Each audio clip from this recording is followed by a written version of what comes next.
শেষ ১৬র আগে বড় ধাক্কা ব্রাজিল শিবিরে, ইনজুরিতে ছিটকে গেলেন দলের সেরা তারকা।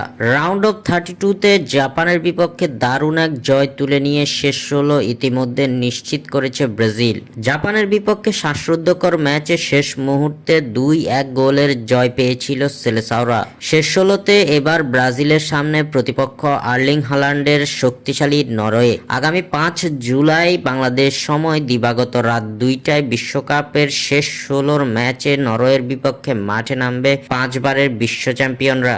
এদিকে নকআউট পর্বের এই ম্যাচে মাঠে নামার আগে বড় দুঃসংবাদ পেল ব্রাজিল। ইনজুরির কারণে সেলেসাওদের গুরুত্বপূর্ণ নকআউট পর্বের এই ম্যাচে থাকছে না দলের নির্ভরযোগ্য মিডফিল্ডার লুকাস পাকেতা।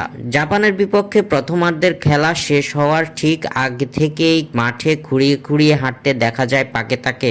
বিরতির বাঁশি বাজতেই তীব্র অস্বস্তি ও ব্যথা নিয়ে মাঠ ছাড়েন তিনি। পরিস্থিতি এতটাই খারাপ ছিল যে নেইমারের কাঁধে ভর করে তাকে ড্রেসিং রুমে ফিরতে হয়। মঙ্গলবার ৩০ জুন চোট আক্রান্ত স্থানে পরীক্ষা নিরীক্ষা করা হয়। মেডিকেল রিপোর্টে দেখা গেছে তিনি বাঁ উরুর পেছনের অংশে হ্যামস্ট্রিং গুরুতর চোট পেয়েছেন। এমন ইনজুরির পরে ব্রাজিল ফুটবল কনফেডারেশন সিবিএফ পাকেতার মাঠে ফেরার নির্দিষ্ট কোনো সময়সীমা উল্লেখ করেনি। তবে গ্লোবো স্পোর্তের প্রতিবেদনে নিশ্চিত করা হয়েছে শেষ ১৬র ম্যাচ থেকে ছিটকে গেছেন তিনি।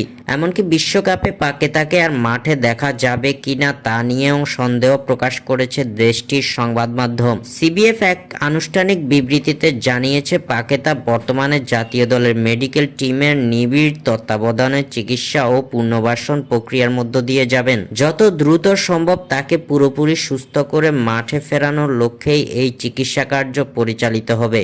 স্বাক্ষর থেকে সাদবির ইসলাম।